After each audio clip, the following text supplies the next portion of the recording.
And welcome to Everyman Driver, where we post new videos to YouTube every day, Monday through Friday. Yeah, make sure to subscribe to our YouTube channel to receive updates on new video uploads. This week, Alex and I are here in the beautiful Silver Valley of North Idaho to review the 2013 CX-5 all-wheel drive. Coming up on today's episode, Dave and I will take you under the hood to let you know about the engine's performance and fuel economy, and Dave will let you know what he thinks about this beast's ride and handling. Plus, we'll give you our take on the Everyman Driver ownership scale. It's going to be a great episode. Thanks so much for watching. Everyman Driver starts now.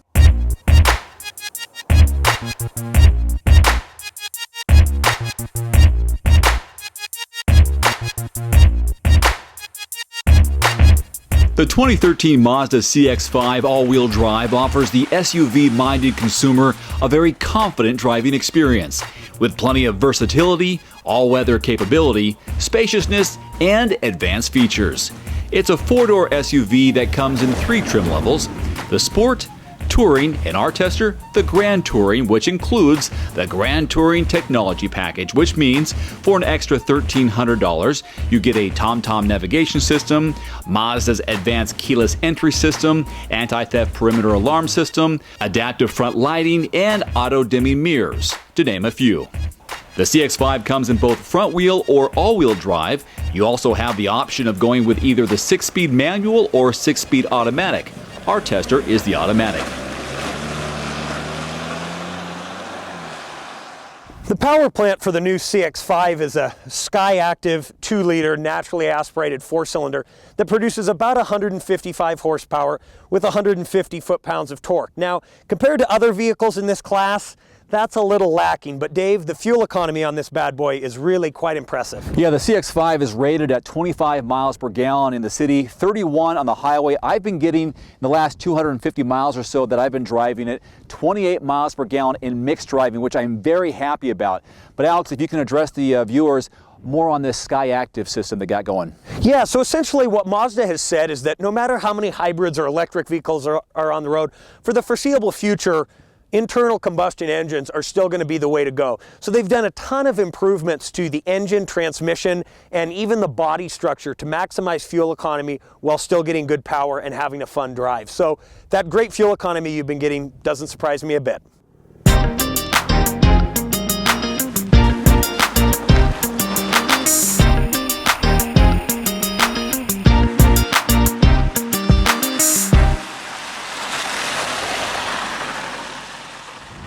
Now, even though the steering is a little bit on the heavy side, it still feels sporty, and the ride firm without being harsh. Yeah, that's really the kind of the theme of this whole car, I would say, is that for a crossover SUV, they've really done a nice job of making it fun and sporty to drive, but at the same time, it's still very practical. They haven't gone too far in the sporty direction.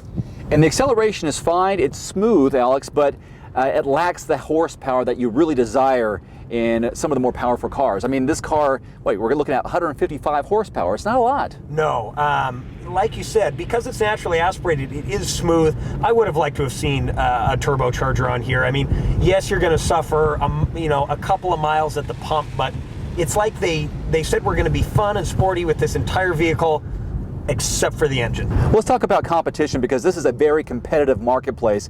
We talked about this in a previous review of more than a dozen vehicles, it seems like. Honda CR-V, the Acura RDX. What other vehicles would you say compete with the MX-5? Well, Subaru's got a new Forester coming out, and I know an insider at Subaru that says it's going to be a real segment killer. So look out for that. Toyota's got an all-new RAV4 that's just come out. We haven't driven it yet, but the styling and bodywork looks fantastic. So there's a ton of cars in this category. Overall, I would say I like this the best, but I'm also coming from the perspective of somebody that likes a sportier car, something that's a little different. If you really want, purely for a kind of a grocery getter, reliable, I would look at the Toyota or the Honda purely based on the badges. I mean, the resale value is going to be incredible on those cars, and you know that they're going to last 200,000 miles. I don't see any reason why this car won't, but at the same time, the Hondas and Toyotas are tried and true brands and models.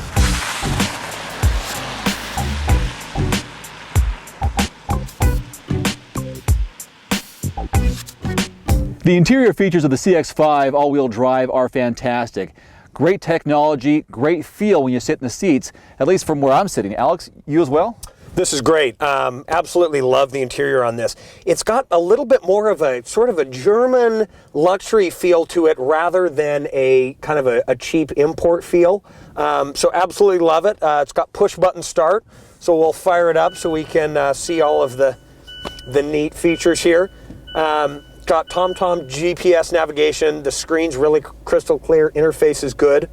Yeah, one thing that you'll notice in some of the cars now, whether it's a touch screen or the knobs, these knobs actually make a clicking sound when you move them. I kind of like that. It makes me feel as though I'm actually moving a real button while it's doing its job. You know what I mean sometimes? Yeah, it's a more of an analog dial, as we would call it, as opposed to the digital stuff, which we're old school. We like that. I do like that. The display for the driver, what do you see here and what do you think is laid out? Well, this is a fairly, I guess you could call it classic, kind of a 3-gauge panel. What I do really like is that the panel on the right here essentially is completely digital and tells you a lot of great information really quickly.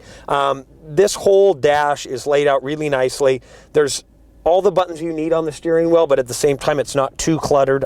Nice kind of a sport wheel. I think it's great. There's two features I really like with the Mazda that I think is a good selling point. And one is there are some warning light indicators in the side mirror. So if a car is coming up near you or in your turn lane, you're aware of that. So that pops up. The second feature I like is how the headlights turn with the steering wheel. So if you're turning left, the headlights actually jump ahead a little bit before you make that turn. So if you are making a left-hand turn, you'll see where you're going before you actually make that turn. Yeah, that's a feature usually we see on higher-end luxury cars. So that's something that's really great to see. All right, Alex and I want to show you some cool features and one not so cool feature of this $31,000 CX-5. First of all, there's no button on the key fob, Alex, to open up the trunk. You gotta do it manually. The unforgivable sin. Oh my gosh, this is so hard. But this is the cool part. First of all, I think this is a little high off the ground. Actually, you're right, especially for a crossover like this. This is really pretty high. Now, if you want to put the seats down, this is new. I haven't seen this before. I haven't reviewed a lot of Mazdas, but there's actually two levers that you can pull, Alex, over here. And which one does what? So essentially, this lever here on this side will just fold down the center back seat. And then this lever here will fold over both the center and left back seat. Do the center one first. How nice is that? So if you have some skis or some, long poles of some kind that you want to put back there and just do that while keeping your passengers in their seats, perfect. Yeah, and it's completely hands-free. Some of the models we've seen, you can click it here, but you still have to push it forward. This is about as simple as it gets. Other seat goes down, easy as can be. Same thing on this side. There you go. Our headrests are up, so that's why they're not going all the way flush. But pretty decent cargo area. Yeah, I would say pretty average for the class, but like you said, would like to see it a little lower. And no button on the fob and no button up here to close it automatically. So that's one downside, but we do like how the levers open up. Okay, watch your head. So the MSRP on the 2013 Mazda CX-5 all-wheel drive is $28,600. Our tester is closer to $31,000. So Alex, on the Everyman driver ownership scale of 0 to 72 months, how long would you own the Mazda? I'm going to give the new CX-5 here 48 to 60 months. It's a great rig. It is priced a little higher than much of its competition, like the CR-V we tested last week, but overall it's sporty. Skyactiv technology is great. Absolutely love it. I completely agree with you. I love this vehicle. A little bit on the spendy side, but I think you do get a lot of that in the economy. Fuel economy is fantastic. The interior is great. So I agree. 48 to 60 months. We like it, folks. That'll wrap it up for this episode of Everyman Driver from the Silver Valley of North Idaho. I'm Dave Erickson. This is Alex Refrees. We'll see you next time.